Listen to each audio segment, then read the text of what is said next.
Welcome back. Today we're going to take a look at the top 10 real world assets outside of the top 50. We're going to start with Maker, followed by XTC, Quant, Injective, IOTA, Polyhedra, Pendle, Reserve Rights, and then we're ending with XLR number 10. Let's get straight into it. Maker against USD. So for Maker, quite obvious. We're in a very nice squeeze. Very nice squeeze. I still suspect that Maker might drop to this area to clear these lows. Right. At what point will we consider Maker to be, in a potential breakout? Yeah, go above the skinny pink line. And then I will consider it. Otherwise, we're still under the skinny pink line. We are still within, the confines of a wave C. I think this is a wave A that's already completed. We went up for a wave B. Now I think we're coming down for a wave C. Again, the question still remains: is this the low? We're not too sure. So, yeah, I mean, if I were to be the whales, right, of Maker, I would be clearing all these cells first, because people will be expecting Maker to be blasting off, but I still suspect that we may clear these lows. So, watch out for that. Maker XDC, yes sir. Here we are for XDC. XDC against USD on KuCoin. Okay, so XDC, in my opinion, is also in a squeeze. The thing is that I suspect that we are kind of in an ABC kind of a chart pattern. And I think that eventually we will still come back down under the skinny pink line. This looks to me like a rising channel. Rising channels usually break lower. Quant against USD is beautiful. Why? Because Quant is also in a very nice squeeze. I think that Quant will eventually see a nice breakout. This is a very clear squeeze. So, of course, I think that once we hit about $300, there should be some resistance. Bum! Right, there should be a consolidation over here before the continuation towards potentially 1,000. Right now we're at 88, and I think that this is already the low. Again, if we were to go long, we have to wait for a retrace. So I feel that Quant is setting up for a very nice squeeze, and we're in a very strong rally right now. And I can already count 5 waves though. Okay, not 5. 1, 2, 3, 4. Okay, you can consider this as a 4 and a 5, but I suspect that we may go slightly higher, and then we'll come back down under the skinny pink line, right? If we were to draw the resistance and support lines, yeah, we're above it. So even if we were to drop, I still suspect that, yeah, Quant eventually is going to break out. More likely than not, more likely than not. So I kind of like what I see on Quant. Injective against USD. I think Injective has more downside to come. I still think we're going to clear these lows over here. Going into sub $5. We've already breached $10. Previously, I was talking about Injective heading towards $7. Everybody was, oh my god, he doesn't know what I was talking about. Yeah. So here we are. I still think that eventually will drop to sub $5. Right. If you were to pull the Fibonacci retracement up, you'll see that sub 5 coincides with 618. 4.84 roughly, plus minus, at that area.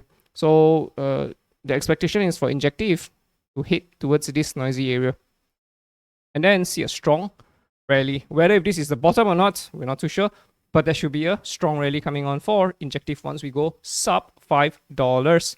IOTA, okay, IOTA again is fantastic. We kind of like what we see for IOTA. I think IOTA eventually is going to see a very nice big break again. I see all of these squeezes all over the place.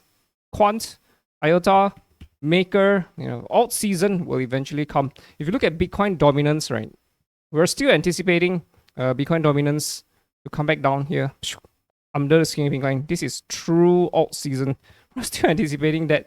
So yeah, for IOTA, I think IOTA is going to do fantastic even when the time comes.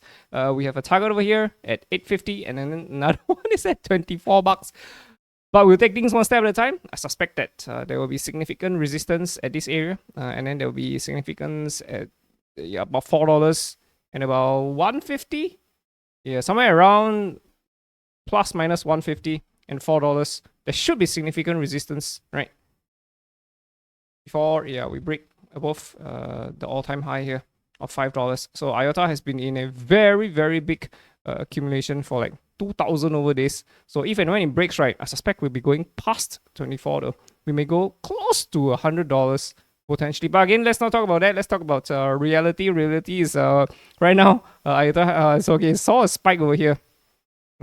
So we've already taken out these highs. I think that IOTA is priming up, is gearing up for a move. So right now, yeah, I think we'll probably retrace a little bit. And after that, yeah, I think IOTA is gonna go bananas. Banana!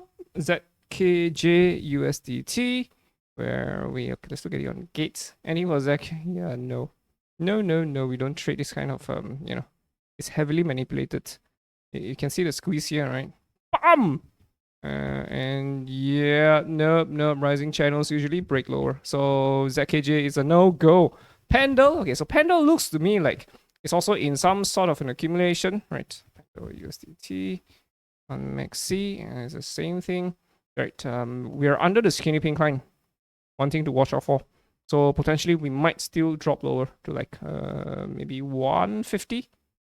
Yeah, again, we may just rally over here, complete something like an inverse head and shoulders. It's actually a lower low. And after that, yeah, there could be a break potentially. But I would prefer to see a clear lower low, right? Before calling a bullish move. We kind of like what we see though, right? Volume is being concentrated between $7 and $2. You see this? Yeah. So if and when the break comes, I suspect we'll go past into $20 potentially. So yeah, but we'll take things one step at a time. For now, I think that there could be a small little retrace first for a pendle. Reserve rights against USD. It looks like a squeeze, but yeah, it's not exactly. Reserve rights is under the skinny pink line.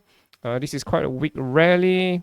Yeah, we're still marking around. No. I think we could still potentially clear these lows first before we move higher, right? So yeah, not much for us to work with. Okay, well, had a gigantic fall, but one fine day, you're gonna see rally back up. There's a noisy area over here at about 130. There's another one over here at $4. Right. We may not go $4 though, but 150. I think eventually you're gonna see a rally come on for to 150. Right. This could be a 200-300% move. Right. If we size our position properly, this could be very, very, very, very profitable. But of course, we need to see the chart pattern appear first. I think is gonna clear these lows first before a rally. Right. This is the noisy area for we're already at the upper border. I think we'll drop a little bit more, and then there could be a potential bullish reversal. We'll watch out for it. XLR against USD. Here we are for XLR. XLR is still lower lows, right? Lower highs, lower highs, lower highs, lower highs. It's all lower highs. The trend is still bearish. So yeah, nothing much for us to work with. Even when, for example, right, because lower highs, lower highs, lower highs. At what point do we consider, the trend to be changing? Yeah, take out these highs. So eventually we took out the high, retraced a little bit, went a little bit higher, but we were falling, we were rising in a very controlled manner, which formed a rising channel. Rising channels are bearish chart patterns. So eventually we drop lower. Preceding trend down, subsequent trend down.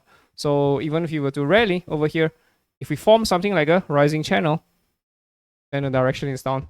If we form something like an inverse head and shoulders, the direction will be up.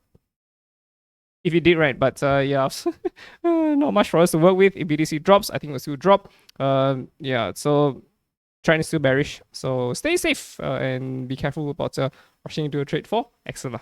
Right, hope you guys enjoyed it. See you in the next one. Ta-ta.